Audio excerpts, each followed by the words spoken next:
12 часот и 15 минути, почитувани гледачи, многу ми е драго што и ова попладне ќе се дружиме заедно на фреквенцијата на телевизија Сонце. Ви посакувам добре дојдовте во најновото издание од емисијата од своја страна. Овде сум јас, вашиот домаќин, Викторија Петровска, и ќе ви ги представам содржините и темите кои ни се предвидени токму за ова издание, токму за ова попладне.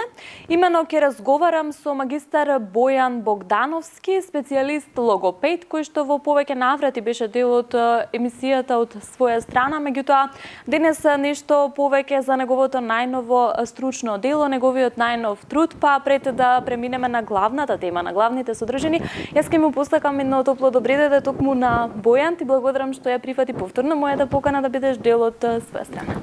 Добро ве најдов, еден голем поздрав до сите гледачи кои што не пратат во моментот. Бојан, поводот за нашата денешна дружба, за нашиот денешен муабет е токму твојот најнов труд. Јас многу се гордеам, вака јавно ќе кажам со тебе. Третман на артикулацијски фонолошки нарушувања, најново твое дело од околу 500 страници. Што значи овој труд, Бојан, за тебе?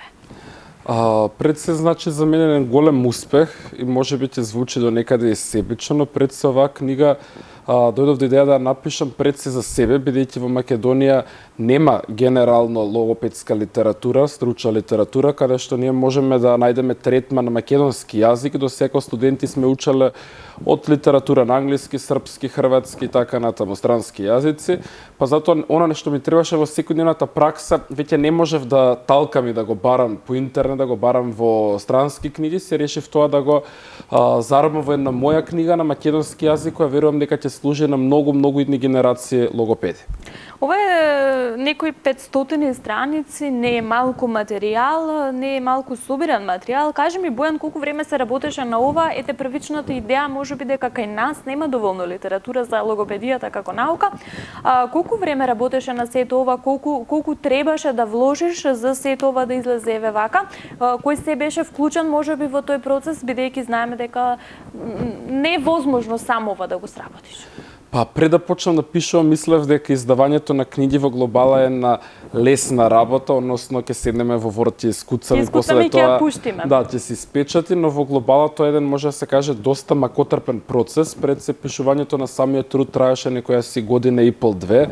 Значи тоа не е материјал во неколку месеци напишан и генерално сум среќен што тој материјал кој што е напишан не врз база само на користена литература, туку врз база на секојдневната пракса. Па затоа и се вели третман на артикулацијски фонолошки, не е само теорија, бидејќи генерално книгите, учебниците кои што ги имаме се на база на теорија, но секогаш на пракса која што е особено важна за логопедијата и генерално медицината, можеби е премногу важниот дел кој што не секој може на било која возраст да го доживее. Некојаш треба многу години искуство за да се постигне одредено знаење што се несува до практичниот дел, но затоа преку ваквите книги ќе се овозможи, значи на база на пишана пракса, студентите учителите сам старт да имаат поддршка за започнување со работа. А во однос на самото издавање на книгата, нормално таа е подпомогната нели од пријатели или други стручни лица.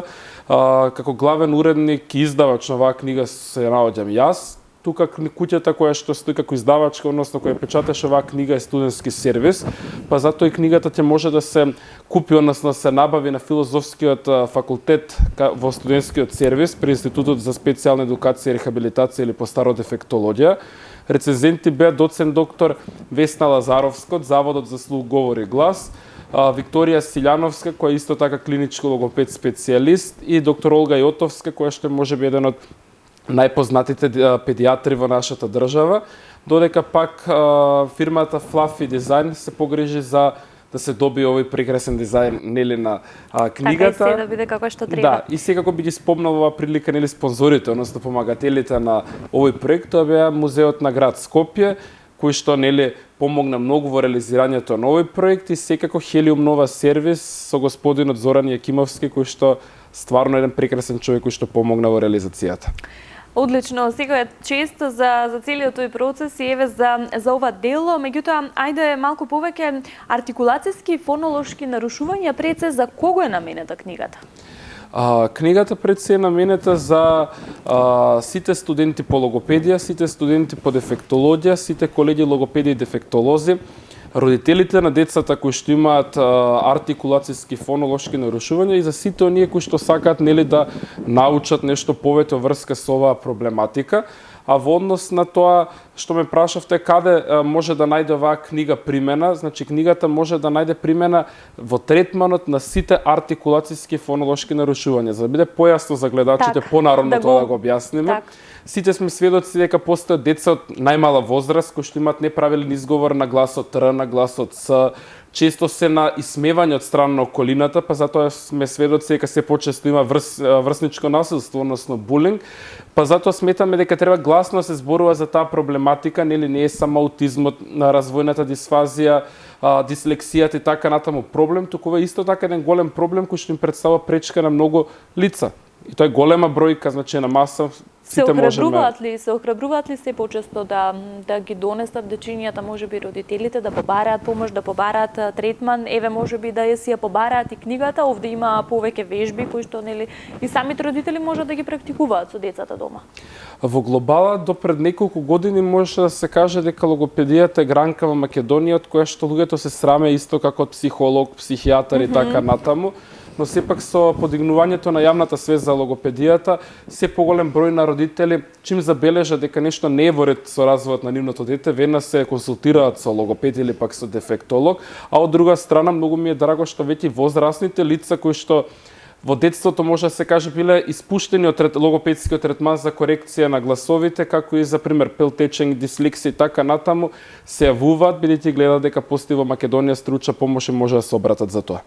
Колку младите логопеди, младите специјалисти во оваа наука се охрабруваат еве вака со јавно објавени трудови, можеби која беше причината поради која што тие веќе со второ дело, со втор труд излезе во Македонија на пазар? Па, за жал во Македонија премалку се пишува. Можеби се пишува до литература во смисол на поезија, романи и така натаму, но сепак што говориме сега за стручна литература. Да, но кога се станува збор за стручна литература, конкретно во областта на логопедијата, може да се каже дека премалку се пишува, значи постојат книги буквално кои што можат на прсти да се избројат. Така, Бојан, промоцијата се одржа на 15 декември овде во музеј на град Скопје. Какви се импресиите? Се остварили она очекуваното? Дојдоа ли професори, можеби научници токму од оваа област, кои беа првите импресии од промоцијата? Така, се одржа на 15 овој месец, односно 15 декември музеј на град Скопје, со тоа што можам да кажам дека организацијата беше повеќе од идеална. И го присуствува пред се моите најблиски пријатели, семејството, но морам да кажам дека најголемата поддршка добив од моите колеги кои што беа во огромен број, што повторно ми даде знак дека постои колегијалноста нели кај нас и дека сите ние доколку си даваме поддршка заедно можеме да напредуваме. Освен тоа што ќе ни служи на нам, ќе им служи на голем број дечиња нели во Македонија, со што можеме да им помогнеме да не биде нели системот од врата на врата кога постојано бараат стручна помош, туку стварно можеме и во Македонија понудиме квалитетен третман. Покрај недостигот можеби еве на стручна литература, недостигот на пракса на факултетите за логопедија нели во државата, што ќе издвоиме како слабост таму, што треба да се промени? Каде е местото на логопедијата денес како професија? Пред се нема да кажам само за логопедијата, туку ќе зборувам генерално за сите студенти, бидејќи нели сите сме биле некоја студенти. Мора да се знае дека студентот кој ќе заврши не треба да се гледа како вечен студент. Односно дека студентот пред се треба да добие поддршка од своите ментори, од своите професори, бидејќи сепак идните генерации со оние на кои што останува светот, нели не може секогаш само да остануваме на старите професори. Точно е тоа дека без старите професори никаде не можеме нели додиме напред, тие ни го предаваат знаењето, но сепак значи светот останува на младите, треба младите вложуваат во себе, во својот кариерен развој, па затоа можеме да кажеме дека од она конкретно за логопедијата треба да ми се дава поддршка на сите студенти, па затоа и сите студенти кои ќе ни се обратат, не само на мене, туку и на моите колеги, нели некои ти ги познаваш од нив, ние сме тука да им помогнеме, бидејќи секој кој што е на самиот почеток заслужува да му се подаде рака за да започне на своја кариерна патека. Колку младите студентите еве можеби се заинтересирани токму за почнувањето, мене ме интересира за оној практичниот дел, се обраќаат ли токму кај вас кој што веќе со години наназад веќе го работите нели тоа? Работата со здравје, односно со луѓе, е доста, како да кажем, комплексна работа, па затоа и секој студент нормално на почетокот да почувствува страв во смисол на тоа дека како јас ќе постапам сега со пациенти, но во глобала затоа сите кои што се постари, односно имаат поголемо искуство во самата професија, треба да се појават тука за да понудат помош на помладите колеги, а и секако ние како приватни центри стоиме тука за поддршка на младите колеги, секогаш може да се обратат за пракса или бар да гледаат како се работи.